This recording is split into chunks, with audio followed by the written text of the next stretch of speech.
High everyone, welcome back to my channel life unfiltered. तर कसे आहात तुम्ही सगळे? आय होप की तुम्ही सगळे मस्त आणि हेल्थी असाल. चला तर आपण आजच्या व्हिडिओला सुरुवात करूया.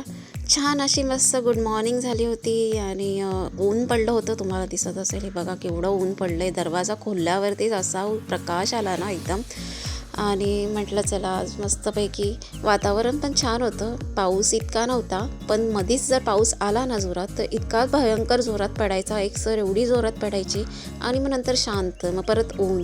असंच वातावरण सध्या इथे चाललेलं आहे. तुमच्या इथे कसा पाऊस चालू आहे?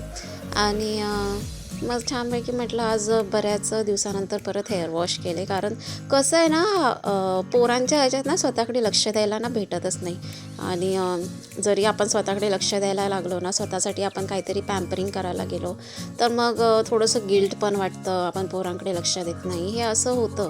आणि माझ्या बाबतीत ना मग मला असंच वाटत राहतं. म्हणजे कधी कधी तर असं होतं की पूर्ण दिवस पण मला म्हणजे केसांना कंगवा लावायलासुद्धा भेटत नाही, असं पण होतं. म्हणजे माझ्या मग केसांची ना फार अक्षरशः वाढ लागते. पण थँकफुली माझी केसं जी आहेत ती म्हणजे एवढी काय हे नाही आहेत आणि व्यवस्थित म्हणजे जास्त गळतात, पण मिनिमल आता गळायला सुरुवात झालेली आहे. जास्त गळत नाहीत केसं माझी.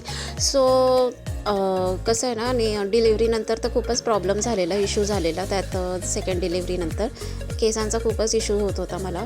पण नंतर मग थोडंसं नॉर्मल व्हायला लागलं आणि थँकफुली माझी केसं थोडी जाड असल्यामुळे मग एवढा काही इश्यू येत नाही. कधी कधी कंगवा जर नाहीच लावला आपण केसाला तर मग थोडंसं गुंता कधी कधी होतोच, पण मोस्टली तरी नाही होत माझा जास्त गुंता. असो, हे तर काय प्रत्येक हाऊसवाईफचं आहे. म्हणजे माझ्या मनात ना एक प्रश्न येतो आहे, म्हणजे हाऊसवाईफला खरंच स्वतःचं असं काहीच करता येत नाही, नाही का? म्हणजे आता बघा ना, आणि किंमत नसते घरात, ती ती जी गोष्ट आहे ती वेगळी. म्हणजे हाऊसवाईफला असं मला वाटतं ना, गाडीची किंमत नसते घरामध्ये. आपण कितीही काही केलं ना तरी पडणार आपल्यालाच, असं असतं. आणि ठीक आहे, असो. बाहेर इतकं छान वातावरण झालेलं आहे, तुम्हाला म्हणून दाखवायला घेतलं. त्याच्यानंतर पोरांना भरवायला घेतलं, कारण त्याच्यासोबत पोरांना भरवता मीसुद्धा चहा घेतला. कारण असं एकटी चहा प्यायला गेली की पोरं काही ना पिऊन देत नाहीत व्यवस्थित चहा, त्यात मध्ये येणार.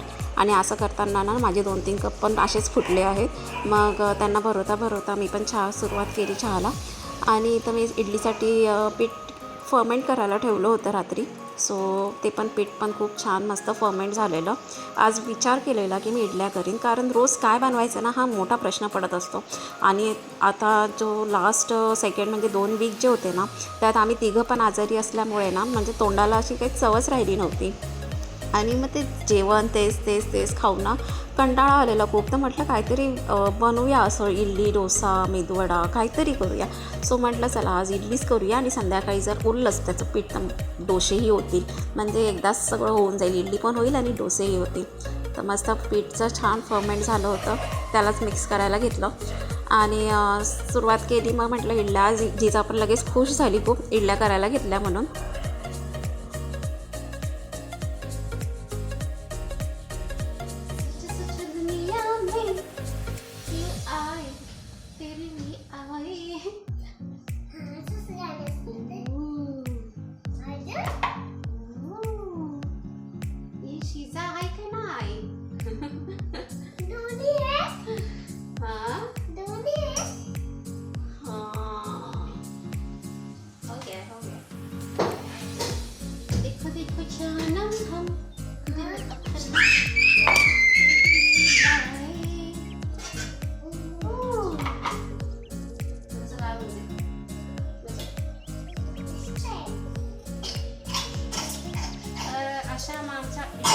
तयार झालेल्या आहेत.